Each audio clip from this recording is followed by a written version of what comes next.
ഇടുക്കി പെരുവന്താനം കൊക്കയാറിന് കുറുകെ ഇരുമ്പ് കമ്പികൾ കൊണ്ട് നിർമ്മിച്ച തൂക്കുപാലം സഞ്ചാരികളെ ആകർഷിക്കുന്നു. കേട്ടറിഞ്ഞ നിരവധി പേരാണ് അവധി ദിനങ്ങളിലും മറ്റും ഇവിടെ എത്തുന്നത്.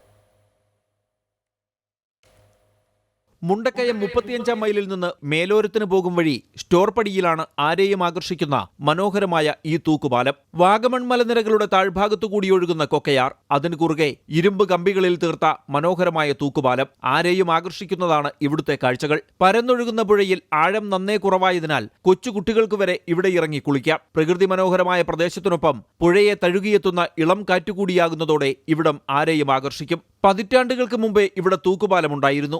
2018 പ്രളയത്തിൽ ഇത് തകർന്നു. പിന്നീട് എസ്റ്റേറ്റ് അധികൃതരുടെ നേതൃത്വത്തിൽ ഇപ്പോൾ കാണുന്ന തൂക്കുപാലം നിർമ്മിക്കുകയായിരുന്നു. പുറം ലോകത്തിന് അത്ര പരിചിതമല്ലെങ്കിലും അവധി ദിവസങ്ങളിൽ ഇവിടെ സഞ്ചാരികൾ എത്താറുണ്ടെന്ന് പരിസരവാസികൾ പറയുന്നു. 3 മണിയൊക്കെ കഴിയുമ്പോൾ ഇഷ്ടം പോലെ ആളുകൾ വരുന്നുണ്ട്. നല്ല ചെറുപ്പക്കാർ, പിള്ളേർ, നല്ല കാറ്റ്, ഇളം കാറ്റും, നല്ല സുഖമുള്ള ആയിട്ട് യാത്ര ചെയ്ത് ഇഷ്ടം പോലെ ആളുകൾ ഇവിടെ വരുന്നുണ്ട്. എന്ത് രസമാണെന്നറിയാം ആളുകൾ വന്നിരിക്കുന്നത് കാണാനായിട്ട്. വിനോദസഞ്ചാര സാധ്യതകൾ ഏറെയുള്ള പ്രദേശമാണിവിടം. വിനോദസഞ്ചാര വകുപ്പും ത്രിതല പഞ്ചായത്ത് അധികൃതരും അടിസ്ഥാന സൗകര്യങ്ങൾ ഒരുക്കിയാൽ സഞ്ചാരികളുടെ ഇഷ്ടകേന്ദ്രമായി തൂക്കുപാലം മാറും. അമൃത ന്യൂസ്, ഇടുക്കി.